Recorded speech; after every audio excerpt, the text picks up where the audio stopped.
Alright, ladies and gents, we live. The Macho Man Robot Savage, the people's champion, is here with his big ass forehead to show you how to build a newbie repeater build. Alright, this one contains no legendaries, no trial cells, just you, me, and a swanky Darth Vader outfit. Check it out. Okay, so going into Sexy Asian Nerd mode, I used my incredibly large forehead to come up with a build that basically contains no legendary items. And the two toughest things to forge might be your Time Weave Helm and the Rezakiri Gauntlets, and that's because I really wanted this particular cell slot. I'll explain the build, and you'll notice that there's two cell slots missing at the bottom. That's because this build actually comes customizable, and this is one of the first builds that's actually customizable, and I'll show you how to customize it to your liking momentarily. Okay, so you start off with Valamir's Instincts. Once again, these repeaters use the Valamir, and it's very useful because it has very good cell slots, I would say that first, and it dishes out a lot of damage. Okay, did my rain sounds just stutter in the background? Anyway, hopefully they won't stutter too much. Let me just adjust the video. Yeah. Okay, so you have a Tenacious Cell, Etheric Attunement Cell, a Salvo Chamber. All right, this is your most basic chamber, and I'll explain the reason why behind this in a little while. Captain's Grip. Okay, this is standard. And it's for your attack speed. You don't really need Saboteur's Grip. Some people like it, but honestly this is way stronger in terms of DPS. And your mod will be Precision Sights, which you will basically have as soon as you have your repeaters, okay? So you don't need to ask about how to obtain them. In case you are confuzzled about where that comes from, scroll down to your Slayer's Path, okay? So this is to prevent people asking me this question, because it really is a silly one when it's literally around here. As soon as you unlock your repeaters, you will basically have Precision Sights. This is not Precision Sights. This is your Marksman Chamber, and your full bore is here. So please take note of that. Your Precision Sights is a mod. It is not here. Okay, it is not here. You will unlock it as soon as you have the repeaters. Okay. All right. So you got your Precision Sights, which is the best damage mod, standard. Okay? Iceborne will be your Omnicell of choice because it is the best for newbies and it keeps you alive. Okay? And for your for your Lantern, you've got your Pangar Shine with an Etheric Attunement Cell. Okay? This has really good DPS and also helps to chill the Behemoth, which is really good because it slows them down. Next, for your helmet, you've got your Time Weave Helm with the Predator Cell. Okay, this is because repeaters are a weapon that is safe. You are generally fighting at range, so you shouldn't be taking hits. Yes, you can take hits with Iceborne, obviously, but you should not need to. Okay, your Iceborne is there to give you that lifesteal and throwing a lance in case you really take a hit, but your Predator is there because normally you wouldn't take a hit, and I'll show you how to play that way anyway. Nasher Cloak with Toughness Cell. This is to improve Tenacious and also give you even more healing in case you do take damage. And it just makes you unbelievably tough. For your gloves, you've got the Light's Refuge, which is from the Rezakiri. There is something else you could technically choose, but this has a DPS focus, and it's non-legendary. You could, technically speaking, put in the Time Weave Gauntlets, but you would need a teammate to knock down the Behemoth before your overpower triggers. And you could also use the Quill Spike Grips, but there's a +3 barbed in there, and that's quite useless. And last but not least, you could use the Fiery Gauntlets, but you don't run Adrenaline with repeaters because you don't have an effective way to consume stamina. I mean, you can if you want to. Please do not let me stop you if that's the case, but it's going to result in a really weird playstyle that's not conducive to repeaters. So that's why the Light's Refuge is the chosen one, because at least Conduit, although it's not that great, it gives you an extra 8% attack speed, which is nice. And last but not least, you've got your Boreal March with a Technique Cell, and it comes with Tenacious. Alright, so I'm going to explain the perks of this build first, and then I'll tell you how to customize it. Alright, this is the important part. Please listen. Etheric Attunement helps your Lantern recharge at 50% rate, so that means every 15 seconds you can throw down a Pangar Spike. This is very useful. You will have Predator to give you increased raw damage. You've got Tenacious for increased raw damage. And please note, with this build, you've got 1,700 hit points. All right, assuming you max out all Slayer Path bonuses, you've got 1,700 hit points. That translates to 34% base bonus damage. Even if you didn't have the extra 100 hit points, you would still have 1,600, which again translates to, guess what? 32% baseline bonus damage. So 35, 32, you're looking already at 67% baseline bonus. Toughness, increased healing. Aether Hunter comes with the Valamirs, alright? If the Behemoth is Aether charged, you get another 20% damage, alright? Conduit for another 8%. And now, how do you further customize this? Okay, this is where you can literally choose however you want to do it, okay? If you want to go for attack speed, okay, you can put in dual Assassin Frenzy cells. Every time you break apart, you gain 15% attack speed. This is actually really useful. Considering this is an easy repeater build, it's great for you should be aiming to break parts, because you need to farm your endgame builds. Now, obviously, this will not deal as much damage as the best repeater build, but it still works. Assassin's Frenzy is a great choice. You could also, like, if you want to, you can actually throw in 2 Cunning Cells, and you would still be fairly effective. You would gain access to crits, and at the same time, you gain boosted crit damage. This can be very useful, okay? This can be very useful. You don't like that? Pulse, decent choice, but not great. Cunning generally offers a better choice. Why? Because if you look at the Slayer's Path, you can get up to 2% extra crit rate, so Cunning actually has 12%.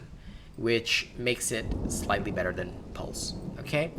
The only other thing that I would put in, if you really, really want it to be funky funny and you don't care about part breaking, put in 2 Acidic Cells, which gives your repeaters the opportunity to wound, all right?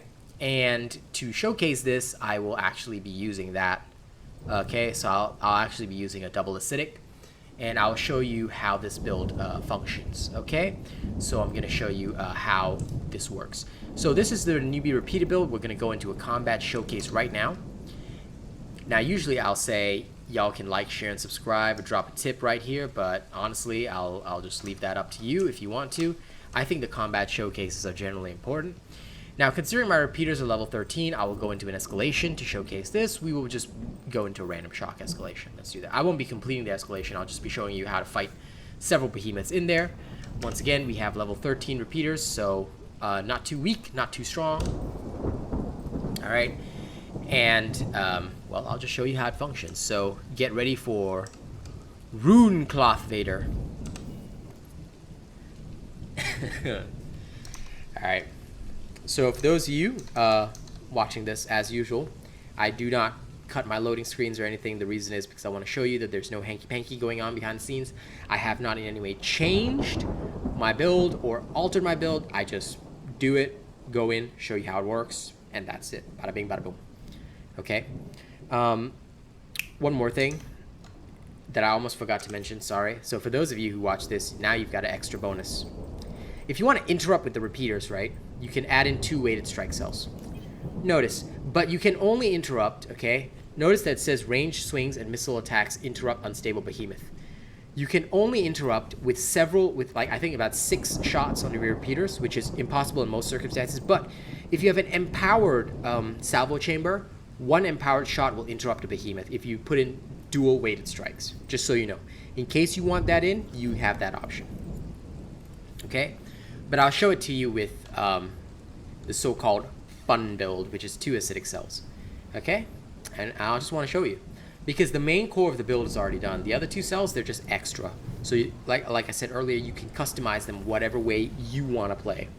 Alright, 2 weighted strikes would just give you the option to boot behemoths with your salvo chamber, with your empowered salvo chamber, if it was so necessary. But again, that is up to you. It can give you a much needed interrupt on this, but you can also use your Iceborne cell, I guess. But the only downside is that you would end up taking a hit.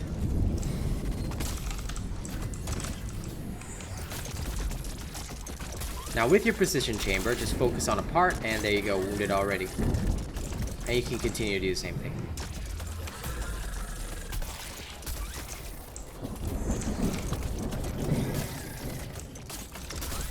And And this particular repeater build is literally funny because it does that. You see, you get a boost, don't forget, you will get not only an attack speed, but also a damage boost when you wound. Which is what makes this particular newbie repeater build really, really fucking funny. And pretty good overall. Dodging through an attack, spike 4 evasion, let's go with that. So again, we wasted that behemoth in no time at all. Again, we are only with level 13 repeaters. This is a newbie build, but it is powerful. I want you to remember that. Now you're going to face 2 behemoths at once. So, do the usual. Oh, you got frozen, you got hit. Oh no. There goes your predator bonus. Sucks, right? That's okay. This is where your abilities will shine. If you don't want to deal with the Scrave first, fine. Deal with the Charog first.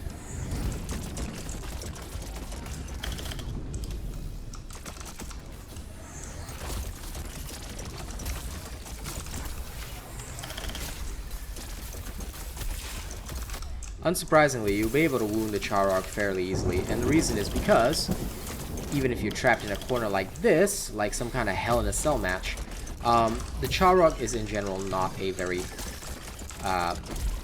anti-wound behemoth. Like it has a tough hide for preventing part breaking and stuff and stunning, but no, sorry, it prevents easy part breaking, but wounding is another story. Also, the increased part damage from acidic really helps you out because you can break parts easier, which keeps behemoths suppressed, and as you can see, things will die. Okay. We've literally cleared the second round again in about like a minute, and that's 2 behemoths, and you saw how I was getting comboed there. Although I was losing my predator bonus, you can see how little it affects the build, which means that you have plenty of options to completely devastate your opponent even without your predator bonus. Keep that in mind. Keep that in mind. Alright, I'm showcasing the build this way because I'm showing you that it doesn't take a lot to be strong.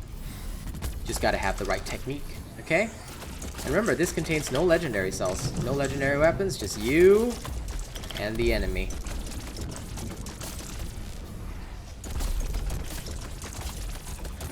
Now, Pangars, you always want to focus on breaking one of their leg parts if you can.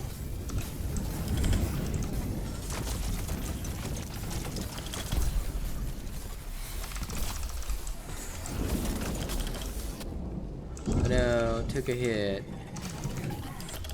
How weak, and I messed up my throw for that as well. Oh no, wombo comboed. My concern is legendary.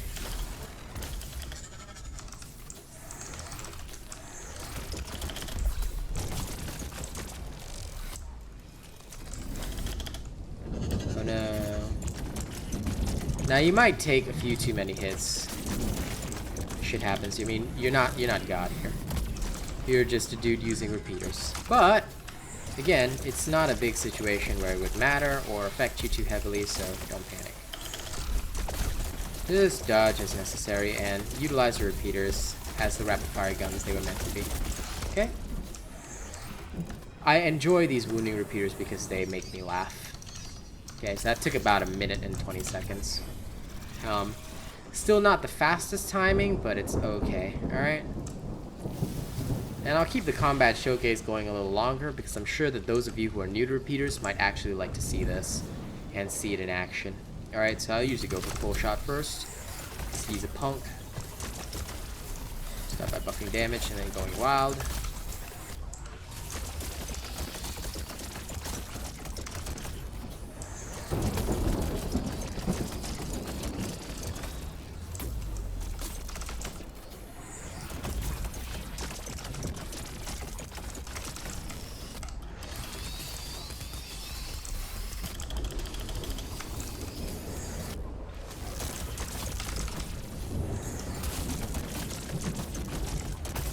Now, even focus firing on some creatures wounding is an annoyance, but that's okay. It's part and parcel of, you know, how this works. Use and abuse your Iceborne as well, because not only will you deal fantastic amounts of damage, when you do get a chance to wound, it's easier when you have Iceborne covering you for that anti-stagger. so you can really pump out that focus fire wing henge. Okay.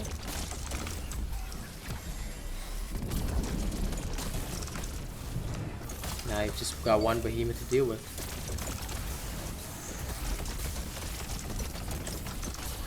Hey, my white tee's awake for a second. Do you see how easy it is to just chill out a behemoth? And once it's chilled, it doesn't really have much that it can do. Once you've wounded it as well, you can basically have some fun. I could have Iceborne interrupted that, but I forgot and I was lazy. Has to be the best excuse in all of Dauntless history. I forgot and I was lazy. It's just glorious. Okay, so there you go. Alright.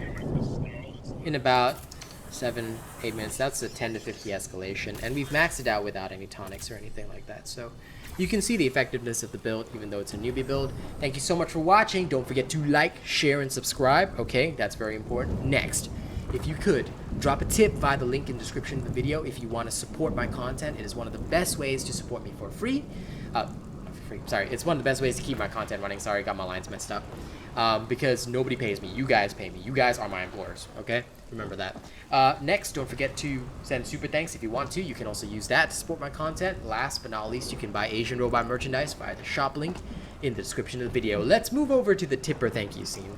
On the thank you scene for the tippers, thank you to Bravo 7910, Kusi Marie, Krampus Reborn, Reese Mark 4, Lewis Grave, FNX Killer 43, Limitsuki PC, and Zavi Uzumaki. You guys are the Twitch tippers, and you guys are insane. Thank you very much for doing that.